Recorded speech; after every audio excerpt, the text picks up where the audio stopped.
మనకి ప్రస్తుతం దేశం మొత్తంలో కూడా కొంచెం యూరియా కొరత అయితే కొంచెం కనిపిస్తూనే ఉంది కదా. అయితే మరి దీంట్లో భాగంగా ఇప్పుడు వైసీపీ పార్టీ అయితే ఒక డెసిషన్ తీసుకోవడం జరిగిందనమాట.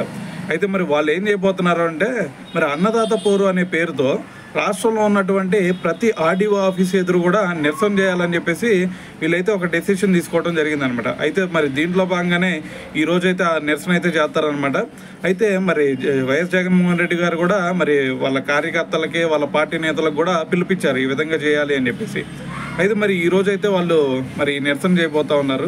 మరి దీంట్లో భాగంగా వాళ్ళు డిమాండ్ చేస్తుంది ఏంటంటే, మరి రైతులకి కనీస గిట్టుబాటు ధర కల్పించాలని చెప్పేసి, దాని తర్వాత మొన్న ఎవరైతే మరి రైతులు మరి భారీ వర్షాలతో కొంచెం ఇబ్బంది పడ్డారో, సో మరి వాళ్ళందరికి కూడా మరి ఒక ఇన్పుట్ సబ్సిడీ అందించాలని చెప్పేసి కూడా వాళ్ళు డిమాండ్ చేయడం జరుగుతుందన్నమాట. అయితే మరి దీనికి కౌంటర్గా మరి అయ్యన్న పాత్రుడు గారు కూడా, మరి ఆయన స్పీకర్ గారు కదా, సో అయితే ఆయన దీని గురించి మాట్లాడారు. అయితే ఆయన ఏమంటున్నారు అంటే, మీరు ఇప్పుడు ఏదైతే నిరసన చేస్తూ ఉన్నారో యూరియా సమస్య మీద మాత్రమే కాదు, మీరు ఏ సమస్య అయినా సరే మీరు మాట్లాడాలి అనుకుంటే మరి అసెంబ్లీకి రండి, అసెంబ్లీకి కనుక వచ్చారంటే యూరియా సమస్య మాత్రమే కాదు మిగతా అన్ని సమస్యల మీద కూడా చర్చిద్దామని చెప్పేసి ఆయన అయితే స్పందించడం జరిగిందనమాట.